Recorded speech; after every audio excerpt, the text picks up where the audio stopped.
Lakshmi ceramics நம்ம shop அனைத்திலும் top. All top brands எல்லாம் ஒரே இடத்துல. Lakshmi ceramics, India's largest retailer. இனிமே கண்ணை மூடிட்டு கடலை எண்ணெய் வாங்கலாம். ஏன்னா மந்த்ரா கடலை எண்ணெய் இதயத்தின் தயாரிப்பு. வறுக்க, பொரிக்க, ஏன் எல்லா சமையலுக்கும் மந்த்ரா தான். மந்த்ரா கடலை எண்ணெய், அபார ருசி, ஆரோக்கியமான உடல் நலம். தூத்துக்குடி மாவட்டம் ஒட்டப்பிடாரம் சட்டமன்ற தொகுதிக்கு உட்பட்ட பொட்டலூரணி கிராமத்தில் ஜெனிஃபா இந்தியா, மார்க்ஸ்மென், என்பிஎம் ஆகிய 3 தனியார் நிறுவனங்கள் இயங்கி வருகிறது. இந்த நிறுவனங்களில் கழிவு மீன்களை மூலப்பொருளாக கொண்டு மீன் எண்ணெய், கால்நடை தீவனம், விவசாய நிலங்களுக்கு தேவையான உரம், அழகு சாதன பொருட்கள் உள்ளிட்டவை உற்பத்தி செய்யப்படுகிறது. அந்த நிறுவனங்களில் இருந்து வெளியேறும் கடுமையான துர்நாற்றத்தால் அப்பகுதியில் வசிக்கும் குழந்தைகள், பெரியவர்களுக்கு மூச்சு திணறல் உள்ளிட்ட உடல்நல பாதிப்புகள் ஏற்படுகிறது. இந்த ஆலைகளை மூடக்கோரி 2019ஆம் ஆண்டு முதல் பொட்டலூரணி கிராம மக்கள் பல்வேறு போராட்டங்கள் நடத்தினர். 2024இல் நடந்த லோக்சபா தேர்தலையும் புறக்கணித்தனர். இந்த சூழலில் 3 கழிவு மீன் நிறுவனங்களையும் மூட வேண்டும், போராட்டம் நடத்தியதற்காக கிராம மக்கள் மீது பதியப்பட்ட வழக்குகளை திரும்ப பெற வேண்டும், கிராமத்தின் அடிப்படை தேவையான குடிநீர் தட்டுப்பாடு, தெருவிளக்கு பிரச்சினை உள்ளிட்ட 21 அம்ச கோரிக்கைகளை நிறைவேற்ற வேண்டும்.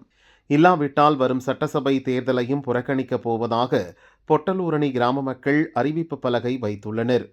இந்த கிராமத்தில் 422 ஆண் வாக்காளர்கள், 490 பெண் வாக்காளர்கள் என மொத்தம் 912 வாக்காளர்கள் உள்ளனர்.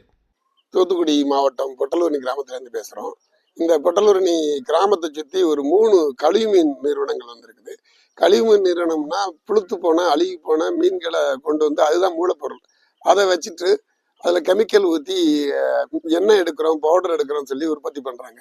அப்படி உற்பத்தி பண்ணக்கூடிய நேரத்தில் கடுமையான நாத்தம், துர்நாற்றம், ஊரில் யாருமே தூங்க முடியாத அளவுக்கு நாத்தம், குழந்தைகள் எல்லாம் ரொம்ப கஷ்டப்படுது, மூச்சு திணறல் ஏற்படுது. ஏண்டா இந்த ஊரில் இருக்கிறோங்கிற அளவுக்கான கடுமையான நாத்தம். அதன் பிறகு இந்த கழிவுமீன் நிறுவனங்கள் உள்ள கழிவு நீர்களை வந்து நீர்நிலைகளில் வந்து விட்டுருந்தாங்க. நேரடியாகவும் வார்கால் வழியாக விட்டுருந்தாங்க, டேங்கர் லாரியில் ஏற்றி விட்டுருந்தாங்க. இதனால விவசாய நிலங்கள் பாதிக்குது. அங்கே அந்த தண்ணியை குடிக்கிற ஆடு மாடுகள்லாம் செத்து போகுது. இப்படிப்பட்ட பிரச்சனை இருக்கிறனால தொடர்ச்சியாக ஏறத்தாலும் நாங்கள் 2009 இந்த பிரச்சனை வந்துட்டு இருக்குது. 9 ஒரு எஃப்ஐஆர் ஒன்று இதாகிருக்கு. அதுலேருந்து தொடர்ச்சியாக நாங்கள் அரசாங்கத்துக்கு கோரிக்கையில் வச்சுக்கிட்டே இருந்தோம். அந்த கோரிக்கையில் நிறைவேற்றாதனால போன பாராளுமன்ற தேர்தலில் 2024 பாராளுமன்ற தேர்தலையும் இந்த கழிவுநீர் நிறுவனங்கள் மூடணும்னு சொல்லி இந்த கோரிக்கை வச்சு தேர்தலை புறக்கணித்தோம். அதன் பிறகும் அவங்க நடவடிக்கை எடுக்கலை. அதன் பிறகு இந்த ஊரில் ஒரு 4 பஞ்சாயத்து உறுப்பினர்கள், 4 பஞ்சாயத்து மெம்பரும் அதை கண்டித்து ராஜினாமா பண்ணியாச்சு. கிட்டத்தட்ட 11 வழக்குகள் இந்த மக்கள் மேலே போட்டிருக்காங்க. பிசிஆர் வழக்கு வரைக்கும் போட்டிருக்காங்க. இந்த வழக்குகளை திரும்ப பெறணும். ஆகவே இந்த வழக்குகளை திரும்ப பெறணும், கழிவுநீர் நிறுவனங்கள் மூடப்படணும்.